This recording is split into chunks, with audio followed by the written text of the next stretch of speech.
Public speaking एक ऐसा art है, एक ऐसा प्रोफेशन है या एक ऐसी जरूरत है जिससे कभी ना कभी तो आपका सामना पड़ना ही है। क्योंकि अगर आप एक लीडर बनना चाहते हैं, एक अच्छे बिजनेसमैन बनना चाहते हैं, और इससे भी बड़ी बात, अगर आप अपने विचारों से अपनी कम्युनिटी की मदद करना चाहते हैं, उन्हें इन्फ्लुएंस करना चाहते हैं, तो कभी ना कभी तो पब्लिक के सामने यानी कि स्टेज पर बोलना ही पड़ेगा, या किसी न किसी मंच पर आपको अपनी बात लोगों से कहनी ही पड़ेगी।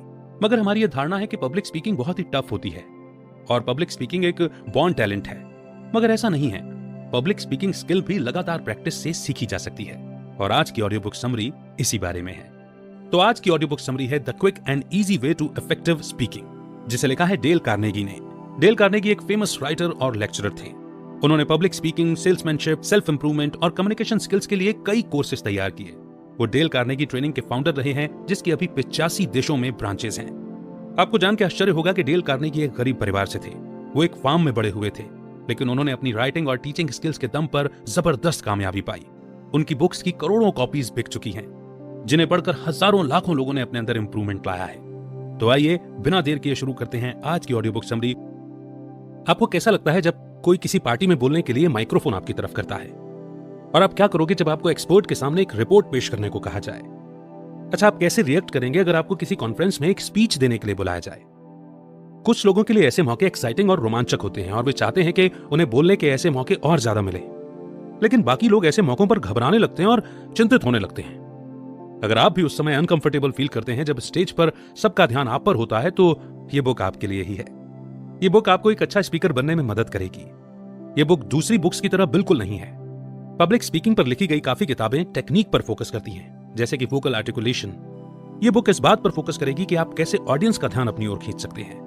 ये बुक उन सक्सेसफुल लोगों की कहानी बताती है जिन्हें पब्लिक में अपनी बात रखने से डर लगता था या वो शर्माते थे, लेकिन अब वो एक सक्सेसफुल स्पीकर हैं। लोग आज उनकी बातें दोहराते हैं और उनकी बातों ने कई लोगों की जिंदगी पर गहरा असर डाला है। ये बुक आपको किसी और के जैसा बनने को नहीं कहती। ये आपको अपने अंदर कॉन्फिडेंस, उम्मीद और पक्का इरादा पैदा करने में मदद करेगी। इस बुक को पढ़ने के बाद आप अपने अंदर के डर और चिंता को दूर कर पाएंगे। इस बुक की मदद से आप लोगों के बीच में आराम से बोल पाएंगे। तो तैयार हैं आप इस जर्नी पर चलने के लिए? तो आइए फिर शुरू करते हैं पहला चैप्टर, बेसिक स्किल हासिल करना, यानी कि एक्वायरिंग द बेसिक स्किल्स। अगर आपको लोगों के बीच में बोलने से डर लगता है, तो आप जरूर चाहेंगे कि इस डर पर काबू पाया जाए, और शायद ये भी चाहेंगे कि इस झिझक को दूर किया जाए। आप चाहेंगे कि आप कॉन्फिडेंट और शांत बने रहें। आप ये भी जरूर चाहेंगे कि आपके विचार इस तरीके से बोले जाएं कि वे आसानी से समझे जा सकें। तो आप कैसे अपनी बात को साफ साफ रख सकते हैं जिससे कि लोगों को आपका पॉइंट समझने में मदद मिले? पहला, आपको दूसरे लोगों के एक्सपीरियंस से सीखना चाहिए। कोई भी जन्म से पब्लिक स्पीकर नहीं होता।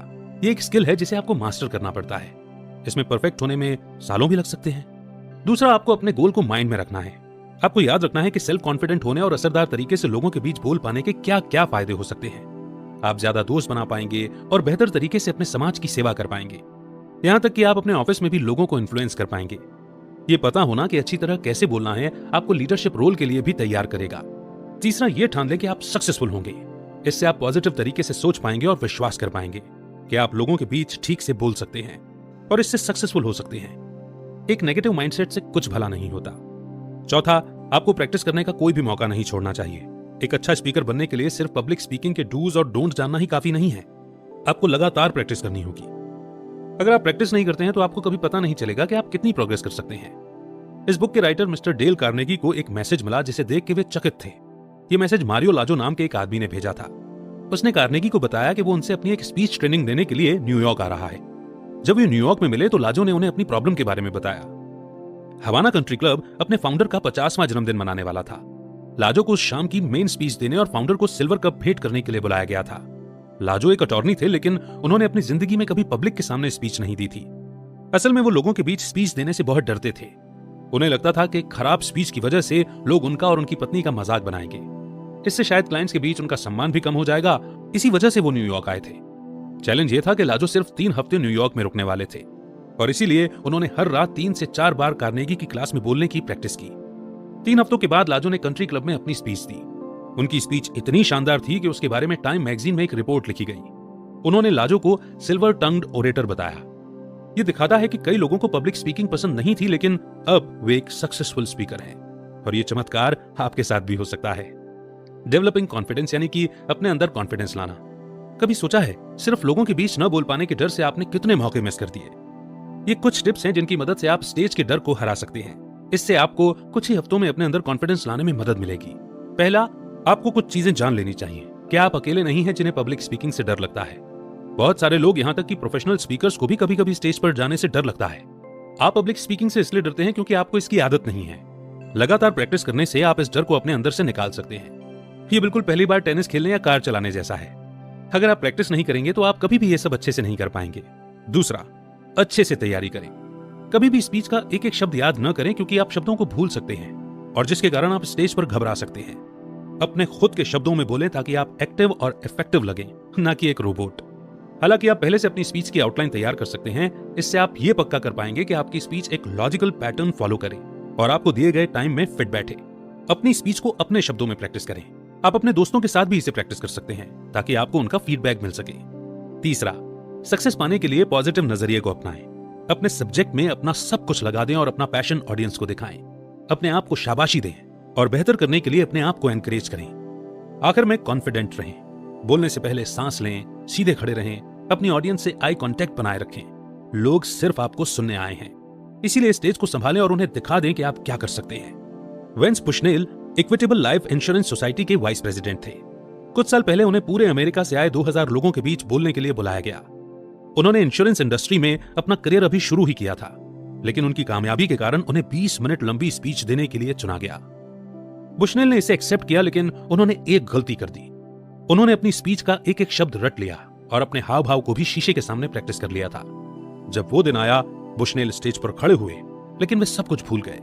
उन्होंने एक कदम पीछे लिया और दोबारा अपनी स्पीच को शुरू करने की कोशिश की। एक कहानी के लिए स्टेज सेटअप होना जरूरी है।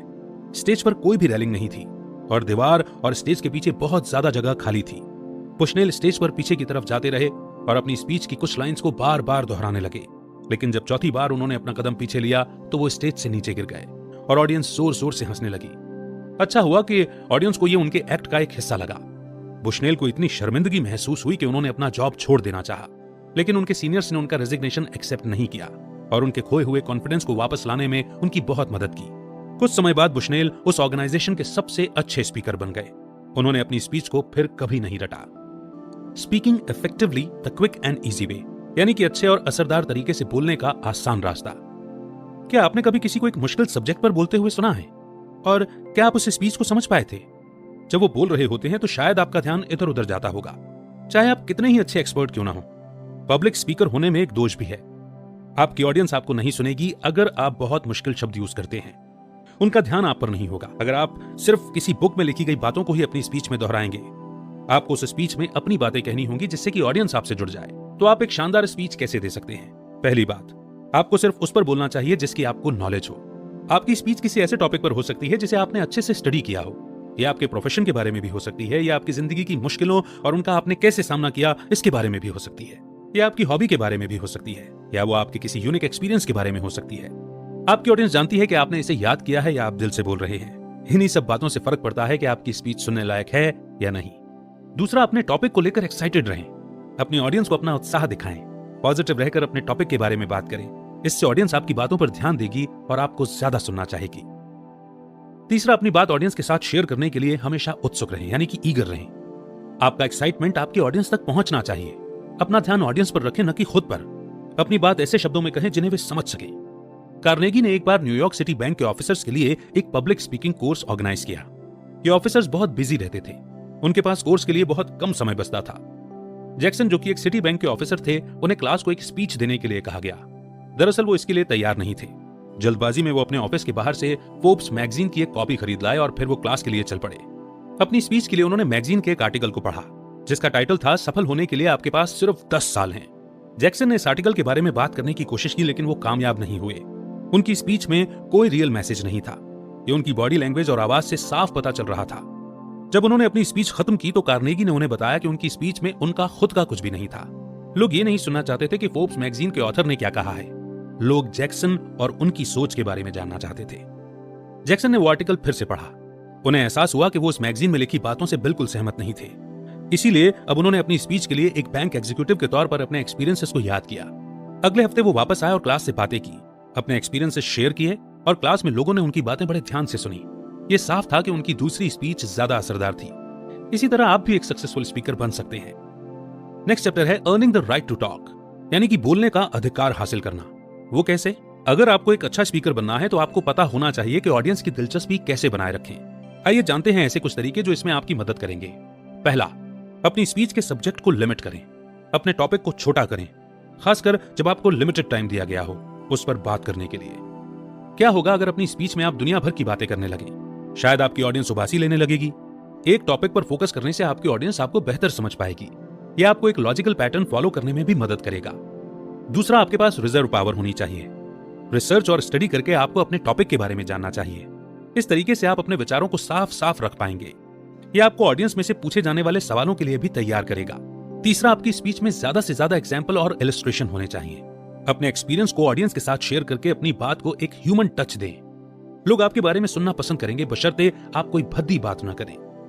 नाम यूज करके अपनी बात को पर्सनलाइज करें। आप अपने एग्जाम्पल में मन के बनाए नाम भी यूज कर सकते हैं। इससे ऑडियंस को यह समझने में मदद मिलेगी कि किसने क्या कहा और किसने क्या किया। अगर आप और कुछ ज्यादा करना चाहते हैं तो अपने एग्जाम्पल में डायलॉग यूज करके उसे ड्रामा का रूप दे सकते हैं। ऑडियंस से बातचीत करके आप अपनी टॉक को ज्यादा रिलेटेबल बना सकते हैं। चौथा, मजबूत और ऐसे जाने पहचाने शब्द यूज करें जो माइंड में पिक्चर बनाते हो। अपनी ऑडियंस के लिए एक रियलिस्टिक पिक्चर क्रिएट करें। जैसे कि जब आप डॉग कहते हैं तो ऑडियंस के माइंड में अलग अलग तरह के डॉग आ सकते हैं, पर जब आप बुल डॉग या जर्मन शेफर्ड बोलते हैं तो पिक्चर और क्लियर हो जाती है। गंथर हमें बताते हैं कि सब कुछ शामिल करने की जरूरत नहीं है, सिर्फ जरूरी पॉइंट्स को ही लिखना चाहिए, बिल्कुल वैसे ही जैसे एक पब्लिक स्पीच देते समय करते हैं। बाकी सारे फैक्ट्स को अपने रिजर्व पावर की तरह फ्यूचर के यूज के लिए यानी कि इस्तेमाल के लिए अलग रखें। डिलीवरिंग द टॉक यानी कि अपनी बात कहना। कैसे आप ऑडियंस से कनेक्ट करते हुए अपनी बात कह सकते हैं? आपको कैसे पता कि आप जो बोल रहे हैं उसे वे वैसा ही समझ रहे हैं? सबसे पहले आपको झिझक के शेल को यानी कि वो जो आवरण है आपके हेजिटेशन का, उसको तोड़ना होगा। आपको हर उस बाधा को हटाना होगा जो आपको सच्चाई से बोलने और अपने असल रूप को लोगों के सामने लाने से रोकती है। एक बार जब आप खुद को स्टेज पर आजाद कर देंगे तो आप उस पक्षी की तरह फील करेंगे जो अपने पिंजरे से निकलकर उड़ गया है। दूसरा, दूसरों की यानी कि औरों की नकल करने की कोशिश ना करें। अपने जैसा बने, ओरिजिनल। आप में एक अलग बात है। हमेशा याद रखें कि आपके जैसा कोई और नहीं है। खुद की कद्र करें और उन्हें दिखाएं कि आप कौन हैं। तीसरा, अपनी ऑडियंस से बात करें। अपने मैसेज को अपने दिल और दिमाग से ऑडियंस के दिल और दिमाग तक पहुंचाएं। ये समझें कि आप हर एक से बात कर रहे हैं और उनसे सीधे और नेचुरली बात करें। चौथा, आपको अपनी बात दिल से कहनी चाहिए। अगर आप अपने टॉपिक को लेकर पैशनेट हैं तो आपको लोगों के बीच इस बारे में बात करने में कोई दिक्कत नहीं होगी। याद रखें कि आपकी एनर्जी और जोश ऑडियंस तक पहुंचना चाहिए। आखिरी बात, अपनी आवाज को स्ट्रॉन्ग और फ्लेक्सिबल बनाएं। जैसे जैसे आप रेगुलर प्रैक्टिस करेंगे आपकी परफॉर्मेंस और बेहतर होगी। अपनी आवाज की पिच, वॉल्यूम, स्पीड और वेरिएशन चेक करने के लिए आप अपना वीडियो या ऑडियो रिकॉर्ड कर सकते हैं। इसकी मदद से आप स्टेज पर जाने से पहले ही अपनी स्पीच और दोस्तों को सुना सकते हैं। हमेशा अपनी बात पूरे जोश और जुनून के साथ कहें और सबसे जरूरी बात, अपनी ऑडियंस से कनेक्ट करें। तो कुल मिलाकर के पब्लिक स्पीकर बनना इतना भी कठिन नहीं है। ये जो कुछ चैप्टर्स और कुछ जरूरी बातें हमने इस बुक समरी में पढ़ी हैं, अगर बार बार इस बुक समरी को पढ़ें, इन चैप्टर्स को समझें तो ये और भी आसान हो जाता है। तो कुल मिलाकर के आपने इस बुक से सीखा कि कोई भी जन्म से एक पब्लिक स्पीकर नहीं होता। प्रोफेशनल पब्लिक स्पीकर को भी थोड़ा डर लगता है जब वे स्टेज पर होते हैं। सबसे ज्यादा बात जो मायने रखती है वो है प्रैक्टिस करते रहना। स्टेज को कंट्रोल करें। ऐसा टॉपिक चुनें जिसे लेकर आप बहुत पैशनेट हों। इससे आपको ऑडियंस के सवालों का जवाब देने में भी मुश्किल नहीं होगी। और अगर कहीं आपको ऐसा टॉपिक मिल गया है जिसके लिए आप पैशनेट नहीं हैं, तो भी कोई बात नहीं।